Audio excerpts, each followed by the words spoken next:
बुधवारी चक्रवर्ती महाराजा यशवंतराव होळकर यांची जयंती सोलापुरात पहिल्यांदाच साजरी करण्यात आली। 4 हुतात्मा चौकात शहरातील समस्त धनगर समाज बांधवांच्या वतीनं अनिकेत पिसे यांनी पुढाकार घेऊन या जयंतीचं नियोजन करून राजे यशवंतराव होळकर यांच्या पूर्णाकृती पुतळ्याची प्रतिष्ठापना करून समाजाच्या वतीनं पुष्पहार अर्पण करून अभिवादन केलं। प्रथमतः राजमाता पुण्यश्लोक अहिल्यादेवी होळकर यांच्या पुतळ्याला पुष्पहार अर्पण करण्यात आला। या प्रसंगी अर्जुन सलगर, चेतन नरोटे, गणेश नरोटे आणि शेखर बंगाळे यांनी राजे यशवंतराव होळकर यांना अभिवादन करून त्यांच्या कार्याची माहिती दिली। यशवंतराव राजे होळकरांची जयंती सोलापूर शहरातील सर्व धनगर बांधव एकत्र येऊन जयंती साजरी करायला ठरलं होतं।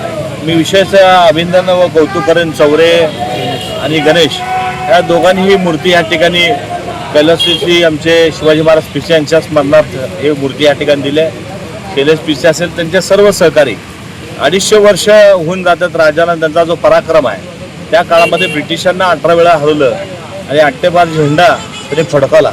अशा यशवंतराव होळकरांची आज सोलापूर शहरामध्ये आपण या ठिकाणी जयंतीनिमित्त साजरा करत असताना हा पहिल्यांदाच पुतळा ह्या ठिकाणी सादर झालेला आहे। हा पूर्णपणे पुतळा आहे। आम्ही आजपर्यंत फक्त फोटोच्या माध्यमातून त्यांना बघत होतो, पण आज हे वर्षानुवर्ष ह्या ठिकाणी हा पुतळा वर्षाला एकदा जयंतीनिमित्त बसवला जाणार आहे।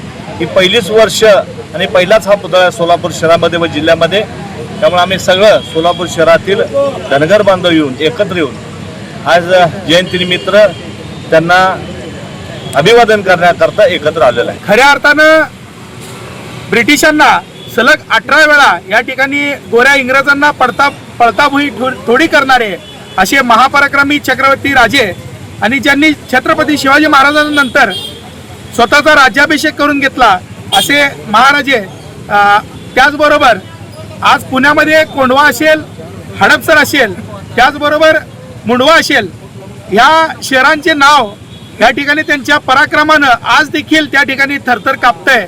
असे महाराजे यशवंतराव होळकर यांच्या प्रतिमेला, त्यांच्या पुतळ्याला पुष्पहार अर्पण करून या ठिकाणी समाज बांधव त्यांच्या विचारावर चालण्याचा या ठिकाणी प्रयत्न करत आहोत। खऱ्या अर्थानं अवघ्या 35व्या वर्षापर्यंत 35 वर्षाच्या कालावधीमध्ये एक मोठा पराक्रम या ठिकाणी इतिहास या महाराजांनी रचला। तो इतिहास या ठिकाणी जनतेसमोर यावा आणि खऱ्या अर्थानं जर महाराज जर अजून एक 5 वर्ष जर जगले असते तर भारताला स्वातंत्र्य अगोदर भेटलं असतं। असे भारताचे नेपोलियन म्हणून ज्यांची ख्याती आहे असे महाराजे यांच्या चरणी समाज बांधवाच्या वतीनं आणि सोलापूरकरांच्या वतीनं, त्याचबरोबर विविध पक्षाच्या आणि या ठिकाणी नेत्यांच्या वतीनं आम्ही शतशः नमन करतो आणि सोलापुरामध्ये एक भव्य स्मारक व्हावं अशी या ठिकाणी आज समाजामध्ये चर्चा होती आणि येणाऱ्या कालावधीमध्ये महाराज यशवंतराव होळकरांचं स्मारक या सोलापुराच्या धर्तीमध्ये पुढच्या वेळेस त्या स्मारकासाठी आम्ही नक्कीच प्रयत्न करू। बांधवांनो, यशवंतराव होळकरांची जी मनसा होती की भारतातील विविध संस्थानिक एकत्र यावेत आणि इंग्रजाच्या विरुद्ध मोठी आघाडी निर्माण करावी आणि एक मोठ्या युद्धामधून देशाला स्वातंत्र्य मिळवावं, ही मनसा घेऊन ते देशभरातील विविध संस्थानिकांना, अगदी पंजाबचे राजे रणजित सिंहांना देखील जाऊन भेटले। बांधवांनो, देशाला स्वातंत्र्य मिळवण्यासाठी त्यांनी एवढा प्रयत्न केला की कोणत्याही कारणाने राजा रणजित सिंग ऐकत नव्हता।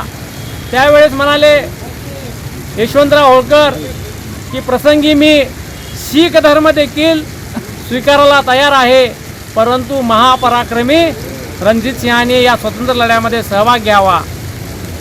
परंतु बांधवांनो, त्यावेळेस कोणत्या कारणानं ती आघाडी होऊ शकली नाही आणि त्यानंतरनं 60-70 वर्षाच्या कालावधीनंतर देशाला स्वातंत्र्य मिळण्यासाठी पुन्हा आंदोलन सुरू झालं। म्हणजे जर यशवंतराव होळकरांच्या नेतृत्वाखाली त्यावेळेस आघाडी तयार झाली असती तर भारताला 100 वर्षापूर्वी स्वातंत्र्य मिळालं असतं, अशी परिस्थिती होती। आणि होईल तेवढं आपल्या समाजातल्या सर्व युवकांना त्या यशवंतराव होळकरांचं जे योगदान आहे त्याचं मार्गदर्शन कसं करता येईल ह्या पद्धतीने आम्ही शिबिर घेऊन त्यांचं म्हणजे त्यांचे काही जे पुस्तकं असतील इतिहासात आपल्या भारतात आपल्या राज्याचा इतिहास पुसण्याचा प्रयत्न केलेला आहे, पण ते इतिहास उजागर कसं करता येईल त्या पद्धतीने आम्ही सर्व समाज बांधवांनी आमच्या युवकांसाठी सोशल मीडिया असू द्या किंवा आपले एखादं शिबिर घेऊन आपण त्याचं प्रयत्न. या प्रसंगी अनिकेत पिसे, माजी नगरसेवक सुनील खटके, शिवसेनेचे जिल्हाध्यक्ष अमोल शिंदे, नागेश खरात, संजय कणके, माजी नगरसेवक संजय कोळी, राजू पाटील, नागेश खरात, राजू खटके, महेश गाडेकर, अमोल गाडेकर, गणेश चौरे, सिद्धबाबा निशाणदार, संजय पुजारी, बाळासाहेब वाघमोडे, सुधीर सलगर, सोपान खांडेकर, विनोद मोटे, बिराप्पा बंडगर, लखन गावडे, देवेंद्र मदने, मनीषा वाघमोडे, चंद्रशेखर पाटील, रघुनाथ मिसाळ, डी पांढरे, सचिन हक्के, शिवाजी पाटील, प्रवीण गलांडे, युवराज जानकर, विजय रुपनर, धीरज शेंडगे, दर्याप्पा मोटे, शिव केल्लूर, गोपी खांडेकर, साई निशाणदार, राम वागसे, योगेश सलगर, विनोद वाघमोडे, गुरुभाई कावडे, चंद्रकांत यमगर, सुजित खर्डे, दशरथ शेंडगे आदी समाजबांधव मोठ्या संख्येनं उपस्थित होते.